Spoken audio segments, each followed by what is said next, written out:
There's no way that Leviatán lose this, right? Watch what happens at the end of this round. It is unbelievable. Okay, this one is so bizarre that you might even think that this was like intentionally throwing. Aim duels, maybe the run gun would be the deciding factor in winning a round. Get a little RNG for you. Hopefully. Play the game in your favor. Yikes. Oh my gosh, cracks! It's a blender. It's disaster. Gun here. Last time we saw that from him, it was with the Sheriff. Yesterday, today it's with the Bulldog. But the outcome is the same. Full control, my friend. Know that he's missed. Oh my gosh, another one. I don't know that he's missed a single bit of utility, but it might not matter. He gets his one kill, but... Okay, I didn't think I'd have to make one of these for a team going to Master Shanghai, but Lev pulled out an all-time stinker performance against Foot. A real all-time stinker. I mean, we got a lot to get through. Let's start here with round number 3. Things aren't that bad at this point, and they start very well in this round. I mean, there's more I could show you, to be honest, from the other maps too, but let's focus on Sunset. Let's just get here, right? So things start off, they're fine, right? We take some A control here, we get the one-way setup, all is well. We're going to get this camera coming out from Yetajay. It's going to see King, it's going to push him back a little bit. Okay, no problems though, right? We're still in a perfectly fine spot.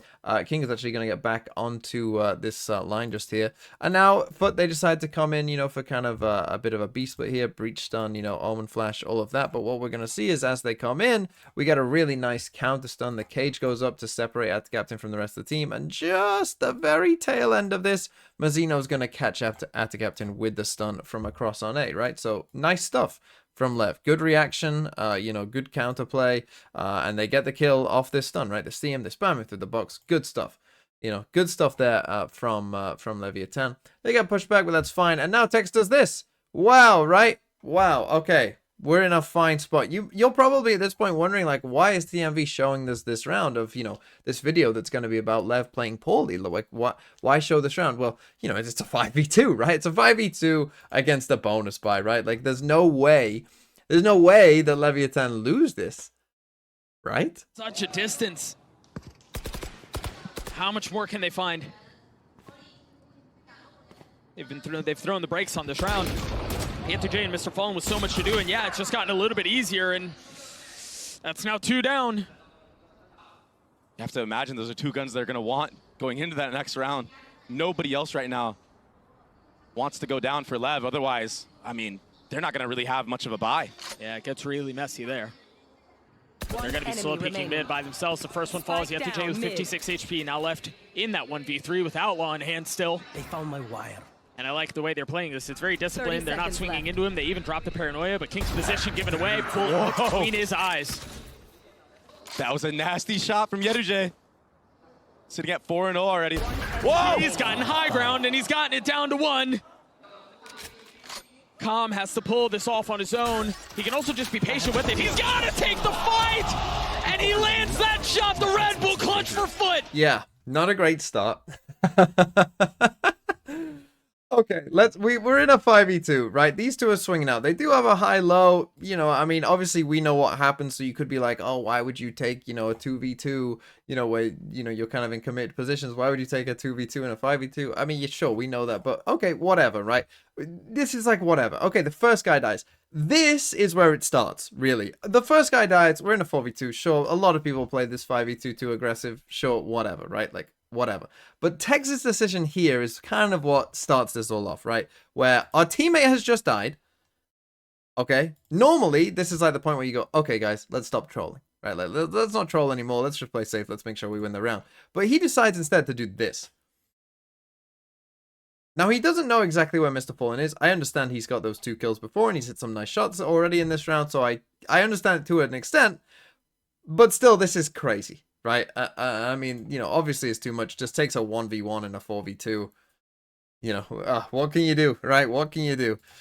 So then we end up in a 3v2, right? And here's the thing. 3v2, that's actually going to become a 3v1, right? Because look, Aspas and Calm, they're going to play it together. King is patient. He's just sitting by the trip, holding on A control for them, right? They'd seen both of them in mid. You know, they find a good timing to swing out here, and they get the kill, right? Okay, we're back in a 3v1. We're back in a 3v1, and the spike is dropped here, right? Not only does the spike get dropped here, we also then put a camera out here for Calm. He sees Yetajay. At this point in the round, against an outlaw in a 3v1 with 56 HP for Yetijay, this is almost like hard to come up with ways to lose, right? Like, it's actually difficult to find ways of losing this round from this point. And there are multiple other points in the round where, again, it is difficult to lose, right? Because King, they think that he's here, right? You see that Calm starts pinging down here because that's where he sees him on the cam. So then King flashes and then thinks, oh, we've got him surrounded. You know, I'm going to swing. So he thinks, like, off Calm's pings, you know, he can't be here, and it's a good isolation of, you know, angles by Yetijay here, I guess, but also King, there's no need for this. Obviously, there's no need for this. So then he dies. So then we end up in a 2v1. Now, here's the thing. Again, we are out against an outlaw, right, in a 2v1. So he reloads. There's 22 seconds left in the round. Again, from this point in the round, a 2v1 against an outlaw, the spike is down. There's 22 seconds left. I mean, if he picks up the spike and runs to B, which is the closest site, there's a trip still in his way as well. That's going to slow him down. Like, this is hard to come up with ways to lose. Like, it is hard to find ways to lose this, right? But what we decide to do is get on a really, really tight angle here, so that you can't be on the same angle together because you're on such a tight angle. Not only are you on a tight angle, but the guy taking the tight angle is the one with light shields against an outlaw. And so, I mean, literally, like, do anything, right? If Calm stays up here and they play a high-low in mid, they win the round. If Calm just stays up here anyway and plays time, he wins the round, right? The only way they lose this round is by doing almost exactly what they do, right? Where Aspas is here. Sure, yes, it actually hits a headshot, so it doesn't really matter that he had light shields, but, you know, obviously, just in terms of playing correctly, I mean, we don't need to take such a tight angle when we know where he is, right? Like, again, if we're both just standing out in mid, eventually he has to, you know, swing out here. There's just no way, right? Again, if someone's up on the stairs, particularly, like, there's not, with an outlaw, you don't have a chance, right? There's no chance that he wins this round. And now, you know, again, 15 seconds left. Calm now is somewhat trapped here. And, you know, eventually swings, takes the fight, dies. We're going to be, like, this was obviously the start of the collapse, but there's going to be, you know, multiple tumbles now across the way. Okay, so the next round is round number 4. You know, very next round, and this one is actually an eco, and you might be like, oh, you can't be too harsh on them on an eco, you know, it's whatever, but just take a look at what happens, because Mazino here is going to do something crazy, and we're going to point out Mazino in a couple of these clips, the next one as well. The thing is, Mazino almost carried them to a win on bind, so I'm not, you know, saying Mazino's a bad player or whatever, he's not a bad player, but the decision he takes here is a bit wild. So again, it starts off fine. Right, we get a nice little counter stun in there, and now look at what we're doing, right? So now we're grouping up, so we've had a little stun in here and a little foray, you know, like in towards B main, trying to scare him in B main. We put the one-way up on A, because actually what we're going to do is we're going to come and fight mid as a team, right? This is a fine call. It's a good call, you know, we're doing it, whatever, cool. Just take a look at Mazino, though, because instead of fighting mid as a team, he just decides to just walk out on his own. Like, before, he's already dead by the time that Aspas and Calm get here. They now are going to get Cypher ulted, and the round is lost. Like, what are we doing? Why? Did we think that, like, hey, guys, let's do a mid fight? Did you think that that was just, did you hear Mazino fight? Like, go out here on your own? What? Chill for, like, 2 seconds. Instead, we're just walking out mid. And you would think, like, hey, if this fight gets a bit scrappy, hey, you're playing Breach. You know, like, hey, if we start getting a couple kills, like, oh, you've got the util then to then push back any trades and stuff like that. You know, you can then start flashing and stuff, and we'll be good. Instead, you're just walking out on your own into 2 people as we're about to go for a mid fight. What are we doing? Okay, very next round, round number 5, and in this one, Lev, again, the initial call, not so bad, right? We've been playing with this Gecko flash early up towards A, with King doing the one-way out here, so this time they're going to fake it. They are still going to do the one-way here, they are still going to do this Gecko flash, but then it's actually a passive Cypher setup behind it, right? Okay, perfectly fine call, again, nothing wrong with it, but let's see how the round plays out. Sure, it's when they have to come together, when the macro kind of falls apart, when they're losing 3v5s and things like that. That's where it feels like they stumble. And it's so rare to see that on this map specifically. That's true. They're very good at this map. A big opener from Cracks onto Mazino. Okay, this one happens quick, but it's just like, I don't know what the plan was, right? So we shoot the Dizzy there in B main, and then Aspas, you know, just backs off. And then as Aspas is backing off the angle, Mazino is coming towards him here to get kind of back on it. And when you look at the map now, right, you're thinking like, oh, okay, they're going to Omen flash here. They're going to probably breach flash this, send a nade in, blast pack, swing, and go from there. Right, like that's what you would like looking at the map right now. Like that's kind of okay. That's a plan, right? That's a plan that you see, but it's not that at all. And this is what it's kind of weird. Like we get a smoke in here instead, and then Aspas actually comes back to Boombot, and then Mazino is like wide on his own here. You'll see in a second. Like he's just gonna end up out wide on his own, and just gets double swing, dead, a breach.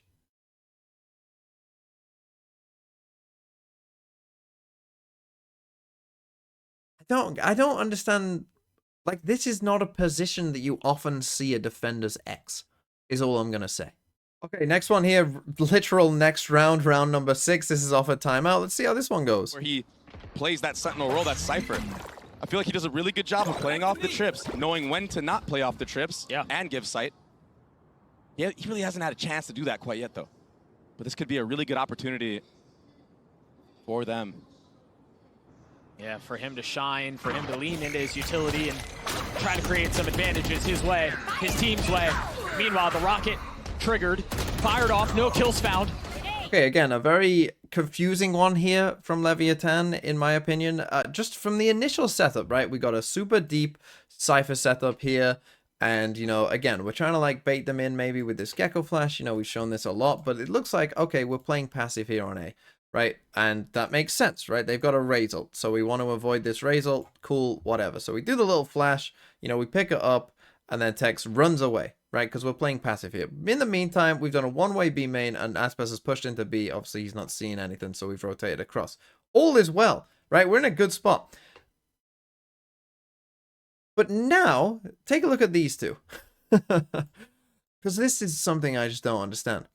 Tex, so after, you know, the Dizzy has been shot, and, you know, we've heard nothing on the rest of the map, you know, Aspas still not hearing anything in B main. You know, we seem pretty convinced, actually, that they are coming towards A. He initially has come back here, Tex. Our plan is to not get hit by this Raze ult, don't forget. But now he's coming forward, and it looks like King is coming with him. So, okay, it looks like these two... I mean, this is funny because, like, there's no reason that someone couldn't just be stood out here and just get 2 free kills in a second. But, you know, that aside, it looks like, okay, we're going to come and push this, right? Like, we're going to try and push down this way. We feel like the hit is going to come from elbow. They're going to raise ult from this way. So we're going to get ahead of it and come this way and kill any, like, you know, deeper players just here, right? That's, okay, that's a plan. That's a plan. So here we go, right? The cage comes up. Tex is now flashed, right? And so he's now going for his plan. He's letting go of his Dizzy Flash, right? He's coming into the cage. He's about to swing here and, you know, kill Yetijay and you know, King's with him, right? No, King isn't with him. King is back here. And okay, the time was a little weird because as King is like coming forward, you know, the stun is coming in, the exec is starting for foot. So I understand why he stayed back here. The thing that I don't understand though is if Tex's plan was to come and push this, why on earth did you decide to smoke this as a one-way? And one-way Tex off from doing his plan. So now Tex, he wanted to do this, but now he's running through his own team's one way if he wants to do that. From the guy, it's not, you know, if King was across the other side of the map and he doesn't really know what's going on, maybe this is excusable, right? King is the guy who was meant to come with Tex. So I don't know what's going on there whatsoever, right? And now Tex ends up in an awful position, right? Because he can't run through his own team's one way, right? So he can't go this way. The Raze ult, he's lucky at the timing of this Raze ult is actually behind the box, because otherwise he's an absolutely free kill, right? Luckily for Tex, he's managed to, you know, get his aim online and hit this shot. But obviously, there's no guarantee that in this position that this is going to be a 1-for-1. Absolutely no guarantee whatsoever. And so again, you can just see like a clear example of like, we're just on completely different pages. You know, from when Tech starts walking up and King starts to kind of go with him. You know, I mean, one, again, we're not even understanding what our Cypher setup is and is not doing. Right? That's one part of this. But like, clearly we're just on different pages of when, you know, this exec is starting. King is going to one-way this as I'm trying to push this. It just makes no sense. Okay, next one here is an eco again, but again, we're just giving ourselves really no chance. No real ults. I mean, Krax is more than halfway to his, but Mr. Fallen nowhere near. CNET nowhere near. I mean, this is 2021 stuff. You know, this is 2021, right? Let's all just buy sheriffs and just hope, you know, that we can get a kill. How easy is this? It doesn't get any easy. He even checks this cam, right? There's no reason that they can't actually. They've shot the Dizzy, right? So you know that there's someone is close on A, at least, right? There's no reason when he checks that cam they might not have, could have even swung him just there and he's a free kill. But I mean, oh man, that is tough. That's a tough one. Okay, next one here. I mean, I have to laugh because it's the next round. Like, I've literally just shown you like round 3, 4, 5, 6, 7, 8 in a row, and I will show you 9 and 10 as well. Like, this is how this game went. I mean, it is rough. It is rough. Let's take a look at this one. Deal. He continues to improve. He continues to impress. This is a team that shouldn't be in this position. And it felt like they really turned a leaf and that they were like unstoppable towards the latter end of the season and in that playoff to qualify for this LAN. Yeah, it seemed like they'd figured something out, but it's almost like they left whatever they learned back home. Look at this contact style. Usually stuff like this can work against you, but that's Mazino falling again. That's what we've been saying. And now all that utility that we've been talking about is ineffective. Oh.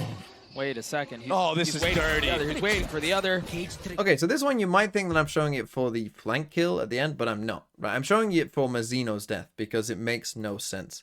Right, again, if we come back to the start of the round, they've decided to go for this play, right, where, you know, they've been doing this Dizzy flash up here, right, and they've just been shooting it and then walking up, right? We just saw that in the last round. So, okay, we've come up with a plan to, you know, to deal with that, right? Where, hey, they shot the Dizzy just there. Let's Omen flash and double swing. Hey, that's a plan. Good.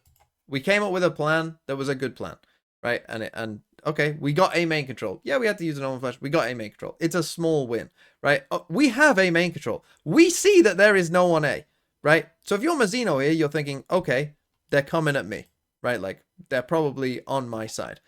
The thing that makes absolutely no sense is, again, my friend here, Mazino, has a breach ult, okay? Your teammates have pushed out A, and they cannot see anyone here, okay?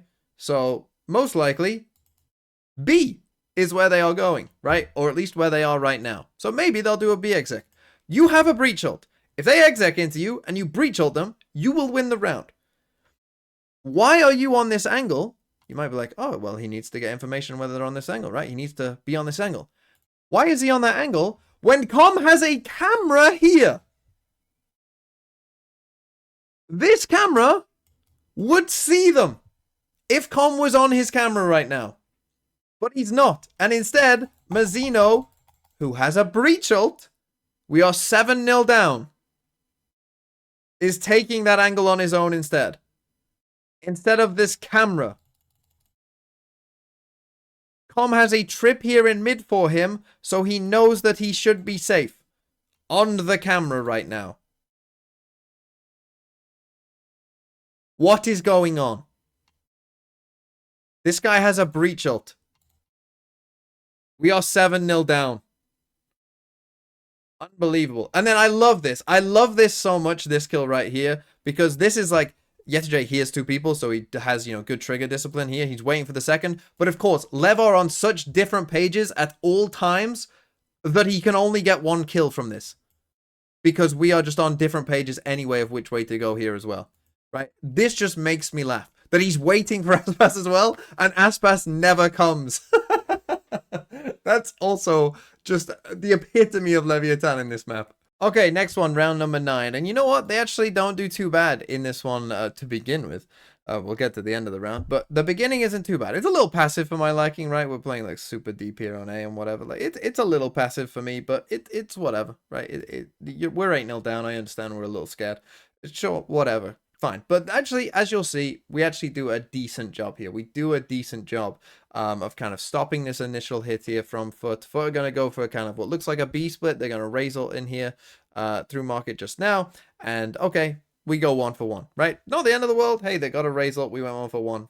We're probably pretty happy with that, right? And then we'll see that they managed to do a good enough job here of, you know, stopping Foot from getting the spike down. The rotates come in time, right? And so you see the plant, you know, starts just there, but the mosh pit is good, right? We stop them from getting the spike down just there. Then the breach has rotated across, so now we're able to breach ult this as well in just a second. So we stop them another time right here, right? Like, good. You know, okay, the breach ult didn't get us a kill, but it got us back on the B site, right? Time is now running a bit low. You know, Atta Captain gets caught by the trip. Com didn't, you know, give up his life and rotate across. You know, nothing is too bad. You know, they get the idea that, okay, they're probably coming over towards A. We start rotating. Everything is like, you know, this is fine, right? Com has beaten them over to the A site just here. He's actually going to get a kill from this spot. Like, this right now looks pretty good, right? And we're going to find ourselves in a 4v2. And then guess what happens? Ow. He can keep at least 2 players here. He can listen for the rotation. Com has to go huge here, Doug. He's on his own. Great opener. How much more can he get? 13 seconds left. They're comfortable slowing things down. They realize time is on their side. Now the ult invested. Keep an eye on Atta Captain. He finally falls with 5 seconds left. Thrash on the way. Com not able to hold the line. Spike down, just barely. And Tex falls. 9-0 the way of Foot. That was their best chance. This one, they do get a bit unlucky in this one, to be fair, but it is a 4v2, right? It's a 4v2. Cypher ults them, so they know where they are. They get the kills. 4v2. All you have to do here, and to be fair, this happens to some teams as well. FPX won a lot of rounds like this. When the time is low, for some reasons, these teams, like, they have to realize, hey, we're in a 4v2. Time is not our win condition. Like, yeah, if you kill the wingman here, you win the round. But that's not the... You're in a 4v2. Just win the round. You know, forget playing for the spike. You don't need to win the round. Just win the round in a 4v2.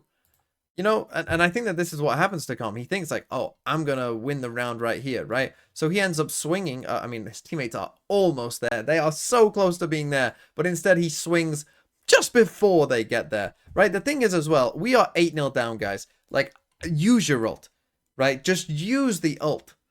The funny thing is they do use their ult. You might not have caught that, but they do use their ult. But just use your ult in this spot, right? Just use your ult and win. And get on the board. And start from there, right? Instead, we swing, we die. You might wonder how Krex got that kill on Mazino.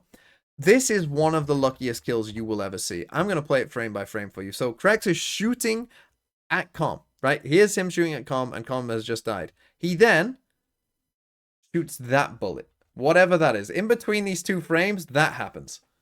His crosshair is never anywhere near Mazino's head, but he fires one random bullet there, and it headshots Mazino.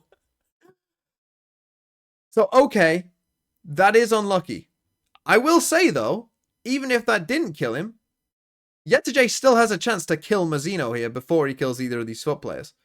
Right? And before those 2 other Lev players are there. Right? Like this, even... Okay, they got unlucky. I'll grant you that. Right? That is unlucky. But there's still a chance that he dies anyway without getting a kill. Right? Because, again, we're not sending any util here. Then Aspas... I mean, again, here we go. Aspas swings wide. Whilst Tex here... I mean, just keep your eye on Tex. He's just here. Right? Keep your eye on this. He comes almost to swing as Aspas is already fully out, and then runs back. He then runs back to ult. Okay?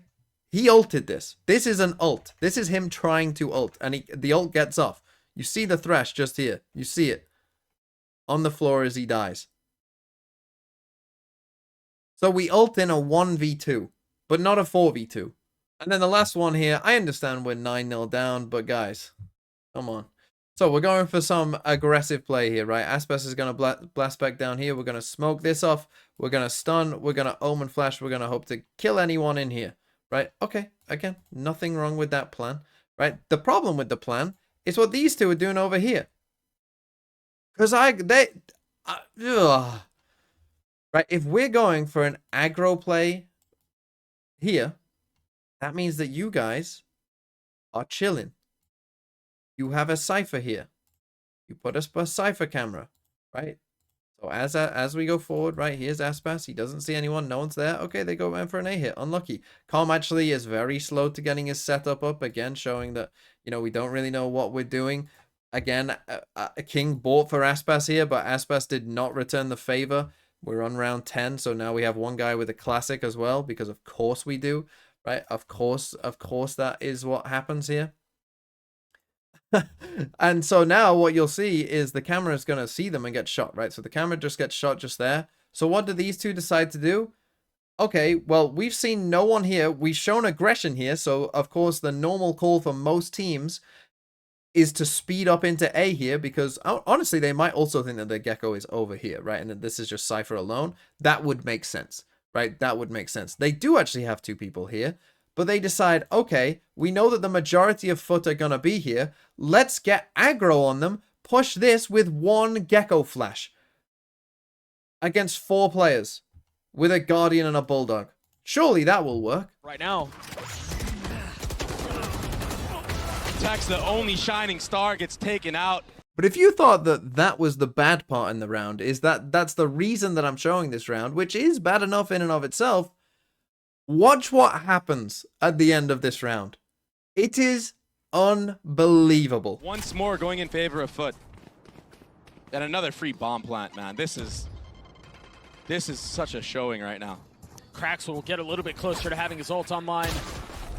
Did he dink him? He dinked him. Yeah. On that fadeaway tap. I know exactly. But Aspas finally Spike coming down online. A. Getting 2 big kills. 3v2, the way of the defense. But 6 HP among 2 of the members. And the Spike is sitting on the other side of this. They're going to have to frag their way through Leviatán if they want to win this round. The thing is, they've done it at every single turn. And now an attempt to do it again. Aspas clearing the cam, looking for the fight. Yethuj waiting on the other side of the box. The fall line will connect. The swing will come through, and Aspas will fall once more. I just don't understand. King ulted all the way to B site. Yeah, I don't know. He left Aspas on an island. And Mr. Fallen. 30 seconds left. I mean, I thought it was Mazino who had great breach utility. Okay, this one is so bizarre that you might even think that this was like intentionally throwing the game with how crazy of a play this is.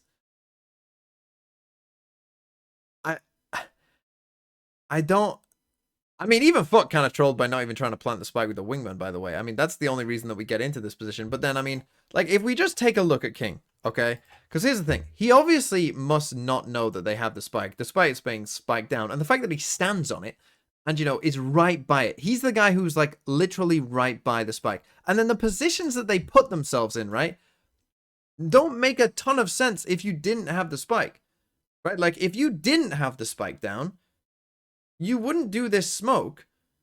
You would start running to B, right? Thinking that, oh, like if you thought that the breach or the Cypher had the spike and you got revealed here, you'd be like, well, obviously they're going to go to B. So we're going to, you know, start clearing out and go to B. So this makes me think they must know that they have the spike. Like, that isn't a question. Otherwise, what they're doing here doesn't make any sense. Yeah, they have no HP. Yeah, this guy dies. Like, and okay, if he wanted to Omen ult here, okay, that maybe makes some sense, right? If you're trying to get behind them and like pinch on them or something, right? That you could go anywhere, right? Like, okay, it makes some sense. Or if you just wanted to ult and cancel, okay, that makes some sense. But to go all the way to B, the only thing I can think is that this guy didn't drop me a gun at the start of the round, and therefore, good luck, buddy. Good luck. That's the only thing I can think. Like, literally, like 2 ranked teammates that have been bickering at each other all game and would rather see their teammate lose. Is what this play is. Obviously, that's probably not what happened, or I hope not. But it doesn't make any sense of why you would do this.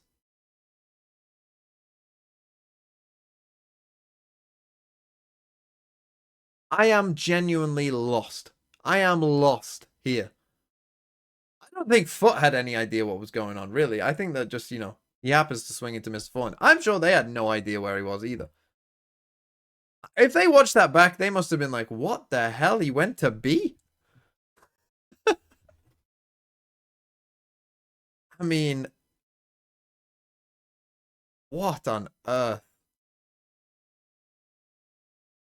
There are no words for that play. I've never seen anything like that happen in a pro game. Ever. Ever. Never. Especially at like a very high level pro game. Like, I just don't get it. Someone try and explain to me. Maybe King did get asked about it. I don't know. I'd love to know. Why did he ult to B? I don't know.